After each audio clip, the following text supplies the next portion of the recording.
పిల్లలు, ఈరోజు ఒక అడ్వెంచర్ స్టోరీతో మీ ముందుకు వచ్చాను.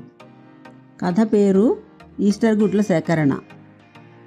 అనగా అనగా ఒకప్పుడు ఎత్తైన కొండలు మరియు పచ్చని ప్రకృతి మధ్య ఒదిగి ఉన్న ఒక రమణీయమైన పల్లెటూరు.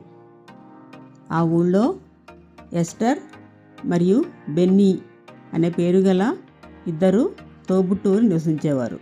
అక్క ఎస్టర్ చాలా సౌమ్యంగా, చాలా దయగల హృదయంతో ఉండేది. అయితే తమ్ముడైన బెన్నీ అంతులేని శక్తి మరియు చాలా ఉత్సుకతతో ఉండేవాడు. ఎస్టర్ మరియు బెన్నీ ప్రతిరోజు పొద్దున్నే వాళ్ళ పడగది కిటికీలోంచి ప్రసరించే వెలుతురు, పక్షుల కిలకిల రావాలతో మేల్కొనేవారు. వారి ఇల్లు అందమైన తోటలో రంగురంగుల పూలతో నిండి ఉన్న చెట్లు, వాటి మధ్యలో ఎంతో అందంగా ఉండేది వాళ్ళ ఇల్లు కూడా. ఒకరోజు పొద్దున్నే ఎస్టర్ వాళ్ళ తమ్ముడు బెన్నీ ఒక చిన్న సాహసయాత్రకు బయలుదేరాలని నిర్ణయించుకున్నారు. వారు తమకు ఇష్టమైన తినుబండారాలతో ఒక పిక్నిక్ బుట్టను సర్దుకొని పల్లెటూరు వైపు బయలుదేరారు. దారిలో అందమైన రంగురంగుల అడవి పూలతో నిండిన ఒక మనోహరమైన పచ్చిక బయలు చూశారు. వాళ్ళిద్దరూ ఆ పచ్చిక బయలులో సీతాకోక చిక్కులను తరుముతూ ఆనందంగా నవ్వుతూ ఆడుకుంటూ ఉండగా పొడవైన గడ్డి మధ్యలో ఒక గూడును చూశారు. గూడులో కొన్ని గుడ్లు ఉన్నాయి.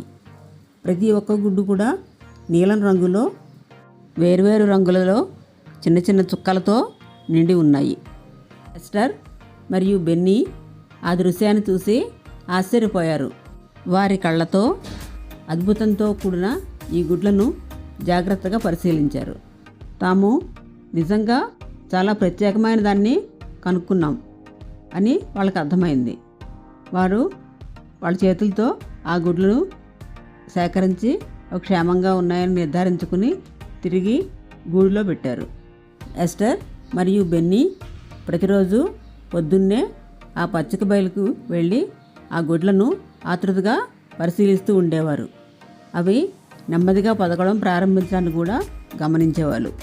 త్వరలోనే ఆ పచ్చిక బయలు కొత్తగా పుట్టిన పక్షుల కిలకిల రావాలతో నిండిపోయింది. రంగురంగుల అడవి పూల నేపథ్యంలో వాటి మెత్తటి ఈకలు ఒక అందమైన దృశ్యంగా కనిపించాయి. వారు చేసిన చిన్న సాహసం ఎస్టర్ మరియు బెన్నీలకు దయ, ఉత్సుకత మరియు ప్రకృతి సౌందర్యం యొక్క ప్రాముఖ్యతను నేర్పింది. వారిద్దరూ చేతులు పట్టుకొని తిరిగి ఇంటికి వస్తున్నప్పుడు తోబుట్టువులుగా వారి బంధం మరియు వారు కనిపెట్టిన ఆ పచ్చిక బయలు వల్లే ఎల్లప్పుడూ బలంగా, శాశ్వతంగా ఉంటుందని వాళ్ళకి అర్థమైంది. పిల్లలు, ఈ కథ మీకు నచ్చిందా?